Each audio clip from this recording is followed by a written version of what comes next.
Quando atiramos uma pedra num lago, formam-se ondas que se espalham amplamente em todas as direções. O mesmo ocorre quando fazemos amigos. Um estranho hoje, um amigo amanhã e, finalmente, um amigo para Deus. Quando fazemos amigos para Deus, damos os primeiros passos para apresentá-los para Deus. Quaisquer que sejam as circunstâncias, as condições, a posição social, não há uma influência mais positiva, um pensamento mais confortador, um presente mais precioso que um amigo disposto a ouvir. Na parte 2 desta série, Mark Finley nos fala do segredo do poder do evangelismo pela conversação. Como utilizamos conversas informais e as transformamos em oportunidades espirituais? Nosso assunto hoje é evangelismo pela conversação. Não é importante apenas o que dizemos, mas quando o dizemos e como o fazemos. Isso é importante. Tempos atrás, um recém-convertido veio até mim tendo um semblante preocupado. E ele me disse: Mark, eu irritei os meus parentes. De fato, os meus pais ameaçam me expulsar de casa se eu continuar assim. Eu então lhe perguntei: mas por quê? E ele respondeu: lembra-se daquele sermão que fez sobre o sinal da besta? Eu disse que sim. E fiquei tão convencido da verdade apresentada que falei de seu sermão sobre o sinal da besta para os meus pais e para os meus parentes católicos. E como resultado, ficaram irados, furiosos mesmo. Por que eu não entendo? Perguntei-lhe: amigo, o primeiro estudo que lhe dei foi sobre o sinal da besta? Não. O senhor passou semanas estudando a Bíblia comigo. O primeiro sermão que você me ouviu pregar foi sobre o sinal da besta? Não. De fato, durante semanas o senhor falou sobre Jesus, sobre a cruz, sobre a redenção, a segunda volta de Cristo. Foi somente depois de semanas e de meses que o senhor falou sobre o sinal da besta. Aí ele falou: o senhor acha que eu fiz algo errado? Eu levei algum tempo convencendo-o de que não é somente importante o que dizemos, mas quando nós o fazemos. Deus tem um esquema divino para os acontecimentos. Logo que nos convertemos, ficamos ansiosos para dizer aos outros muita coisa em pouco tempo. Nós pensamos: Jesus voltará, e voltará em breve. Eles precisam saber. Nós não damos alimento sólido para os bebês, isso é impossível. Eles não precisam de alimentos sólidos, o que eles precisam é de papinha, de leite. Eu acho que o conselho de Isaías é adequado neste ponto. Há 3 lições no verso, vejamos se descobrem. Isaías 50, verso 4. O Senhor Deus me deu uma língua erudita para que eu saiba dizer a seu tempo uma boa palavra ao que está cansado. Ele desperta-me todas as manhãs, desperta-me com ouvido para que ouça, como aqueles que aprendem. Isaías diz que o que dizemos é importante, como o dizemos é importante e quando o dizemos é importante. É possível falar a palavra certa, do modo certo, mas na hora errada? É possível dizer a palavra certa, do modo errado, no momento certo? Claro. Também se pode falar a palavra certa, no momento certo, mas da maneira errada? Claro.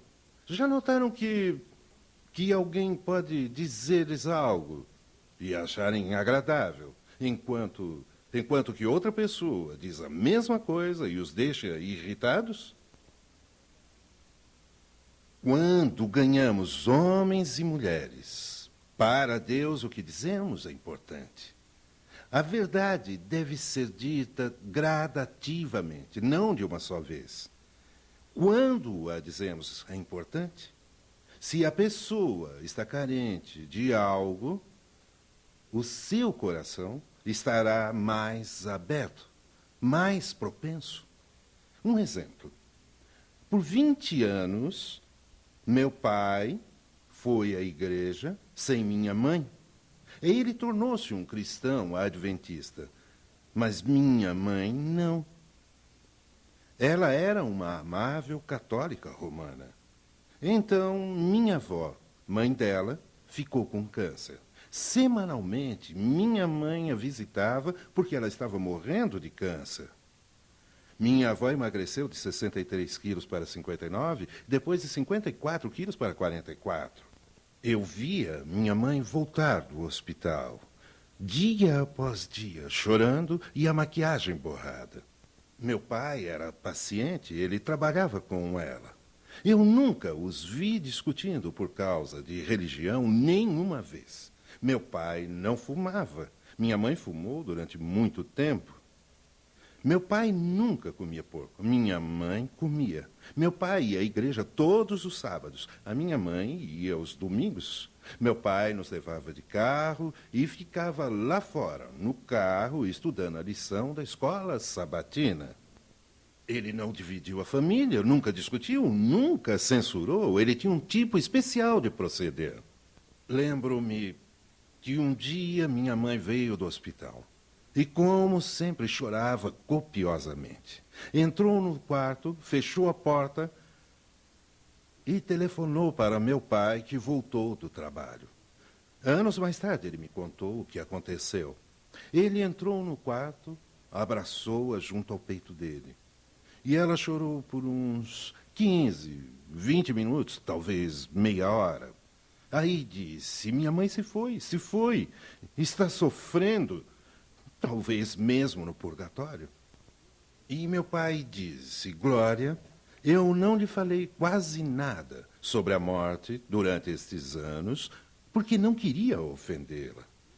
Posso dizer-lhe agora o que a Bíblia ensina sobre a morte? Foi naquele ponto, no momento em que ela se abria, naquele momento de necessidade, quando viu que ela estava receptiva, que ele mudou a conversa. Gentil, amorosa e bondosamente, ele falou dos mortos. Mostrou que a morte era apenas um sono e que a mãe dela estava aguardando a ressurreição. Isso transmitiu paz para minha mãe. Ela pôde dormir naquela noite e conseguiu suportar aquela fase. Isso foi numa quarta-feira. Na manhã do próximo sábado, bem cedo, minha mãe se levantou, arrumou os cabelos, como fazem as mulheres quando vão sair, colocou um lindo vestido. Meu pai levantou, viu e perguntou: Glória, onde você vai agora de manhã? Ela olhou para ele e disse: Jean, vou à igreja com você. Por 20 anos ele foi sozinho. Mas naquela manhã de sábado, meu pai entrou na igreja de braços dados com minha mãe. Houve um momento adequado. O que você diz, quando diz e como você diz faz toda a diferença. Peça ao Senhor que lhe dê a palavra certa para dizer àquela caixa da loja, para aquele homem do posto de gasolina. Peça a Deus que lhe dê a palavra certa para dizer de modo correto. Palavras amáveis ditas no momento apropriado causam um impacto para mudar corações e transformar vidas. Vou mostrar-lhes 2 modelos de evangelismo pela conversação. No primeiro modelo de evangelismo pela conversação, nós procuramos utilizar uma conversa trivial e gentil e lógica e gradualmente levá-la para um único ponto espiritual.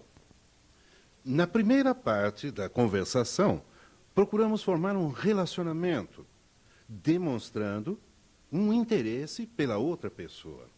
E aqui, procuramos descobrir em que a pessoa se interessa. E se este ponto de interesse tem implicações espirituais, partilhamos nosso testemunho pessoal. Vou dar um exemplo. Eu era pastor de uma pequena igreja. E logo após o meu primeiro sábado, uma senhora veio até mim e disse: Mark, eu sinto muito, mas o senhor não poderá vir à minha casa visitar-me. Meu marido recusa que algum pastor adventista venha. Ele me disse que, se algum pastor adventista aparecer lá, ele vai pegar este pastor e atirá-lo na rua. Portanto, não apareça em casa para visitar-me. E eu respondi, eu tenho uma pergunta para lhe fazer.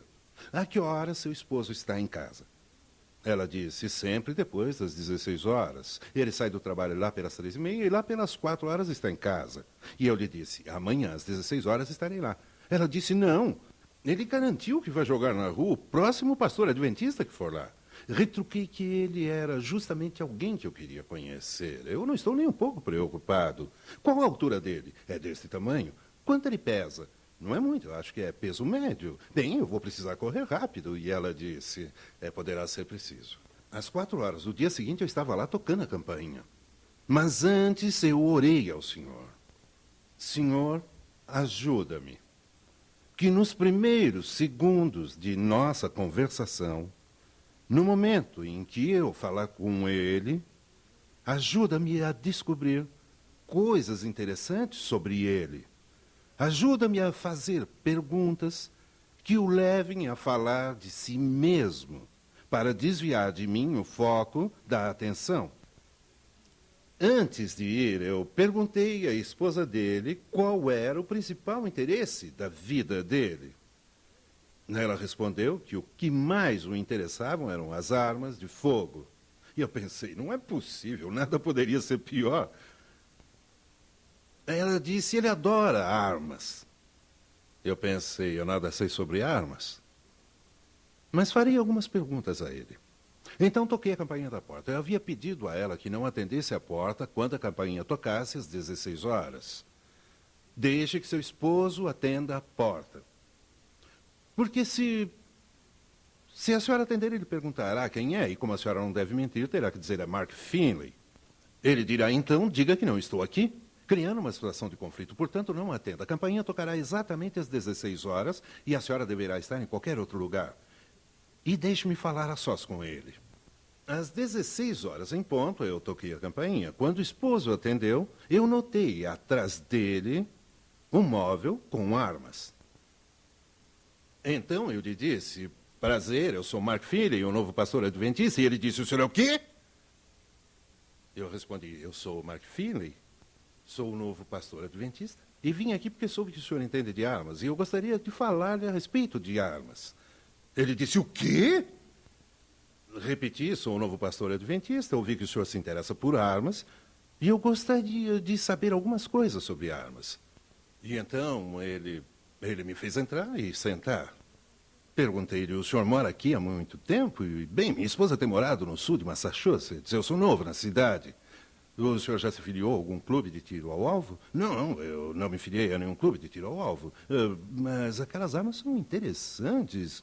De que tipo são? E ele me falou das armas. O Winchester é assim. Que tipo de pistola é esta? E enquanto conversávamos, ele disse, pastor, vamos dar uns tiros? Vejam, eu nunca havia atirado em toda a minha vida. E ele disse, pastor, no fundo do quintal, eu pratico tiro ao alvo. Vamos? E então pegou um rifle e o colocou em minhas mãos. Depois nós saímos para o quintal. E lá no quintal havia um poste. E ele apanhou uma lata e colocou em cima dele. Depois ele disse, pastor, nós ficamos aqui nesta linha. Minha esposa guarda sempre algumas latas de suco para mim. E eu pratico todas as noites. Eu chego em casa às 16 horas e atiro nas latas sobre o poste. Pastor, o senhor vai atirar. Eu sei que o senhor deve ter jeito porque se interessa por armas. Mas antes de tentar, eu vou ensinar-lhe como se atira. Então ele pegou a arma e fez pontaria. O primeiro disparo passou acima da lata. O segundo passou bem perto dela. Eu vi quando a lata balançou em cima do poste. O terceiro disparo pegou bem no meio da lata. Havia um ar de orgulho no rosto dele. Ele sorriu e disse-me, pastor, é a sua vez. Eu fiz uma breve oração. Eu disse, Senhor, envia um anjo aqui. E ajude-me a acertar aquela lata. Mas, principalmente, senhor, ajude-me a apontar na direção certa. Se eu não fizer, machucarei o ombro. Vou dizer-lhes algo. É um pastor que está falando, isso é verdade. Eu nunca havia atirado com uma arma. Apontei para o alvo e puxei o que parecia ser o gatilho. Saiu um disparo e... bum! E quando olhei, a lata voou do poste. Eu não sei se um anjo a derrubou, se foi a bala ou o vento que a explodiu. O homem tinha uma expressão de espanto. E ele olhou-me e disse: pastor, atira de novo. Eu respondi: deixe-me dizer uma coisa. Eu só faço isso uma vez por dia e eu não quero revelar os meus segredos. Na próxima vez que vier aqui, eu poderei atirar de novo. Depois nós entramos na casa e nós nos sentamos. Falei-lhe que estava apreciando a companhia dele e aproveitando muito. Disse-lhe que era ótimo dar tiros e que algumas pessoas disparavam em outras, mas que eu preferia disparar em latas. Ele concordou comigo e disse que as armas podem ser usadas de um modo destrutivo. Então eu lhe disse: pense nas guerras que já tivemos e nos milhões de pessoas que morreram nas guerras, nas pessoas partidas pelo meio.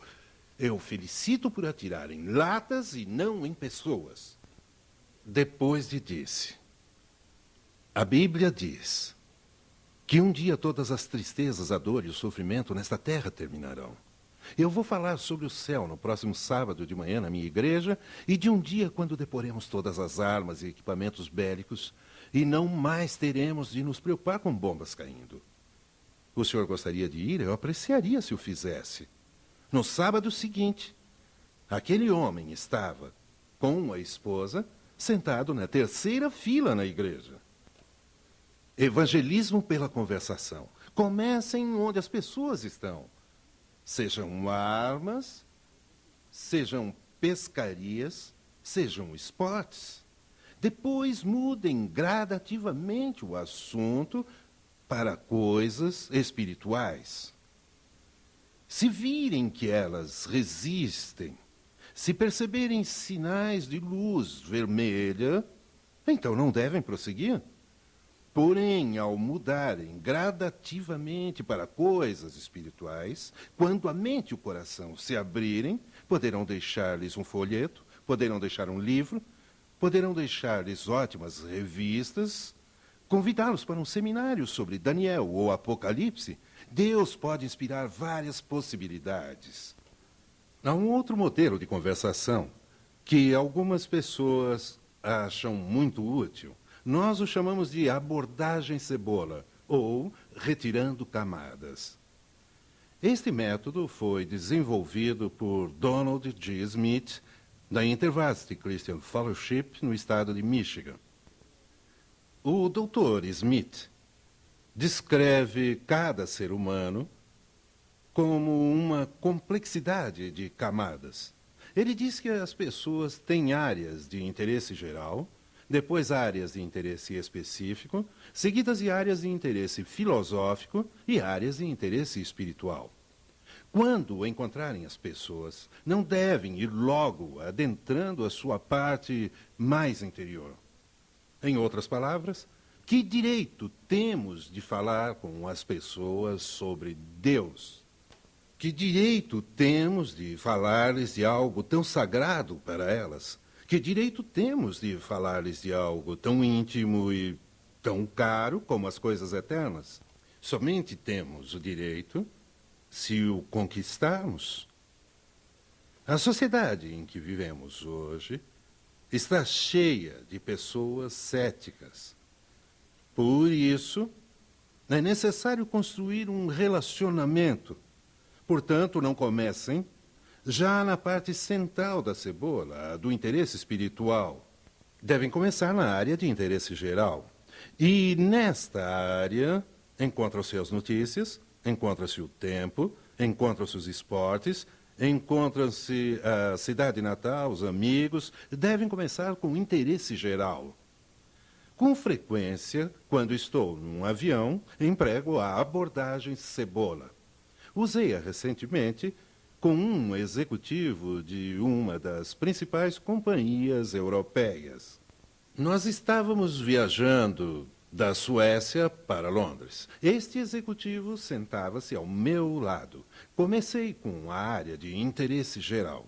Enquanto voávamos, eu perguntei: desculpe-me, senhor, estamos indo para Londres. O senhor mora em Estocolmo ou o senhor mora em Londres? E ele me disse: não, eu moro na Inglaterra agora. Mas o seu sotaque não é britânico, parece mais americano que britânico. E ele disse: sim, eu sou de Rochester, em Nova York. Morei lá há muito tempo. O senhor é americano? Eu respondi: sim, e como o senhor, estou agora em Londres. Percebam que estávamos falando de interesse geral. Então nos mudamos para interesses específicos. Disse-lhe: sou ministro da Igreja Adventista. Trabalho como conferencista para o norte da Europa. Qual é a sua área de atuação? Ele me falou da empresa para a qual trabalhava, e enquanto viajávamos, perguntei-lhe como seria a sua estada em Estocolmo, se teria uma apertada agenda de negócios. Ele disse-me: para falar a verdade, tenho fins de semana difíceis, estou estressado, acredito que vou partir em 2. Agora estávamos na área de interesses filosóficos. Enquanto falávamos de estresse, de sua filosofia de vida, falei-lhe de algumas coisas que faço contra o estresse. Falamos de boa alimentação, falamos de caminhadas e ar puro. Avançava e retrocedia. Mas depois eu fui diretamente à área filosófica perguntando-lhe: o que o senhor considera de maior significado na vida? A resposta dele foi algo assim: bem, provavelmente o que significa mais para mim é provavelmente o relacionamento com minha esposa e saber que realmente eu faço um bom trabalho para a empresa. Perguntei: e se o senhor não tivesse uma esposa, o que lhe daria significado? Bem, acho que meu trabalho... E se não tivesse um emprego, o que lhe daria um significado? Não sei, o senhor me tirou a esposa, meu trabalho, acho que nada mais me resta. O que é que faz a vida real para o senhor? O senhor tem a noção de um Deus criador que mesmo nas tristezas da vida, mesmo se o senhor perder a sua esposa, o seu trabalho, ainda estaria ao seu lado? O senhor sente a presença de um Deus que cuida do senhor, que o ajudará a lidar com o estresse na sua vida? E ele me disse: eu raramente penso nisto. Agora eu estava na área de interesse espiritual. Nós tiramos as camadas da cebola, indo do interesse geral para o específico, para o filosófico, e agora estávamos especificamente naquele centro do interesse espiritual. Então pedi-lhe permissão. Quando se parte do interesse geral e se chega ao ponto do interesse espiritual, chega-se ao ponto que chamo de ponto de permissão. E a transição, vejam bem, a transição para ele sempre começa com a expressão: eu posso? Posso. Não se viola a liberdade de escolha da pessoa. Não se viola a consciência dela. Por isso eu perguntei: posso dizer-lhe como encontrei uma paz pessoal? Posso dizer-lhe como encontrei soluções para o meu estresse? E ele respondeu: sim, prossiga. Foi então que eu lhe disse: quando eu leio a Bíblia, ela me dá esperança e ânimo quando diz que este mundo foi criado por Deus, que me ama e cuida de mim. E este mesmo Deus que projetou toda a natureza também tem um plano para a minha vida. Isso me dá esperança, consolo e confiança. Noutra ocasião, eu me sentava em Estocolmo, ao lado de uma agente de viagem. Começamos conversando sobre interesse geral. Eu falei de viagens, falei de diferentes lugares na Europa onde estive, e ela também. E depois mudei para áreas específicas. Eu lhe disse: você parece viajar muito? Ela respondeu: como agente de viagem, adoro viajar. Minha próxima pergunta foi: como fica a sua família? É difícil para você viajar tanto com sua família. Notem onde estou agora. Não estou no interesse geral, mas no específico. E ela me disse, seria realmente muito difícil, mas eu não sou mais casada. Um pequeno sinal, não sou mais casada. E quando ela disse, eu não sou mais casada, havia um tom triste na sua voz. Você já foi casada? Agora eu estava na área de interesse específico. Sim, eu fui casada por 3 anos, mas meu esposo me abandonou. O senhor é clérigo, não é? Sim, eu sou. Eu sempre quis fazer uma pergunta a um clérigo. Pode fazê-la? O aborto é errado? O aborto é um assassinato? Perguntei-lhe, por que me faz esta pergunta? Você perguntou porque tem uma amiga que esteja se aconselhando com você sobre o aborto? Ou é porque você está grávida e está pensando em fazer o aborto? Ou então é porque você já fez algum aborto? Ela então inclinou a cabeça, escondendo a face com as mãos, e começou a chorar. E disse-me, eu pergunto, porque há 17 anos eu fiz um aborto. E por 17 anos eu tenho me sentido uma assassina. Vou contar minha história. Eu fui casada por 3 anos. Depois disso, meu marido abandonou-me por causa de outra. Fiquei completamente desorientada. Senti que a minha vida não valia mais a pena. E então conheci outro homem. E mesmo não me casando com ele, fiquei grávida. Ele me disse que teríamos um lar maravilhoso. Ele era de um outro país e nós nos mudaríamos para lá. Falou-me de seu trabalho, de sua casa, que estava trabalhando em meu país apenas por 1 ano. Mas no final daquele ano, ele me disse, sinto muito, mas eu tenho uma esposa e 3 filhos e vou voltar para eles. E ela continuou. Meu desespero por ter perdido o meu primeiro marido e agora o segundo era maior do que eu podia suportar. E por causa disso, fiz um aborto. Foi há 17 anos. Sinto ódio de mim mesma e me sinto culpada. Então eu lhe disse. Quais são as 2 palavras? Alguém se lembra? Vamos ver. Eu posso, de novo. Eu posso falar-lhe do que encontrei na Bíblia sobre a libertação da culpa, como ter paz interior. Então peguei a minha Bíblia e ali, no apartamento daquela agente de viagens, abri as Escrituras e falei-lhe que Cristo, na cruz, carregou aquela culpa. Falei-lhe que em Jesus não há condenação alguma. E então li para ela este texto magnífico. Leiamos juntos, por favor. Se confessarmos nossos pecados, Ele é fiel e justo para nos perdoar os nossos pecados e nos purificar de toda a iniquidade. Se fizermos a confissão, Ele dará o perdão. Então lhe pedi que pegasse uma caneta e escrevesse algo na sua Bíblia. Se confessarmos nossos pecados, e aí eu disse a ela, depois de pecados escreva, exceto o aborto. Ela respondeu, ela perguntou, o quê? Não posso alterar a Bíblia. Então eu lhe perguntei, você acha que ele mentiria? Não, ele não mentiria. Então, se Jesus não mentiria, ele perdoará o aborto. Sim, ele o fará. Então, se ele a perdoa, você não tem mais que sentir-se culpada. Sentir-se culpada é sentir que não foi perdoada. Gostaria que ele a perdoasse agora? Quando acha que ele a perdoará? Provavelmente quando eu me confessar. Em seguida, nos ajoelhamos naquele apartamento em Estocolmo. Eu disse, você pode orar primeiro? E ela disse, eu nunca orei na minha vida. Pode repetir minhas palavras se quiser. Então comecei, querido Deus. E com os lábios tremendo, ela repetiu, querido Deus, eu estou sofrendo pelo meu pecado, mas creio que me perdoas. Creio que em Jesus não há condenação. Creio que minha culpa se foi e que sou sua filha. Quando nós nos levantamos, as lágrimas corriam pela face dela.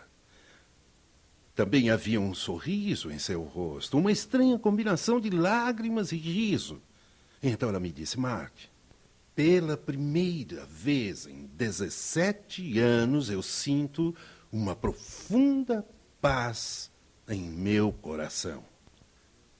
Muita gente está à nossa volta carregando cargas enormes. Comecem com a área de interesse geral, passem para a área de interesse específico e depois vão à área de interesse filosófico. As pessoas sentem culpa, perguntam sobre a vida após a morte, preocupam-se com a direção em que o mundo vai. Então usem aquelas duas palavras. Quais são elas? Vocês se lembram? Eu posso. Eu posso falar-lhe sobre como me libertei da culpa, posso falar-lhe sobre como me consolo quando um ente querido morre, posso dizer-lhe o que Jesus Cristo significa para mim? Se começarem onde as pessoas estão, se mudarem gradualmente, encontrarão corações abertos para o Evangelho. Devem mudar a conversa gradualmente, do interesse geral até o espiritual. Procurarão uma oportunidade hoje e nas conversas que vocês tiverem, nas conversas com as pessoas, procurarão guiar estas conversas para coisas espirituais, a fim de fazerem amigos para Deus. Sei que o farão. Oremos. Querido Pai, ensina-nos o que dizer. Ensina-nos como dizer. E ensina-nos quando fazer. Ajuda-nos a começar onde as pessoas se encontram e que possamos deixá-las onde o Senhor quer que as deixemos. Dá-nos acesso à mente e ao coração das pessoas mediante o evangelismo da conversação. Querido Deus, ajude-nos a ver em cada contato, em cada ser humano, uma oportunidade em potencial para lhes falar de Jesus Cristo. Pedimos no nome de Jesus. Amém.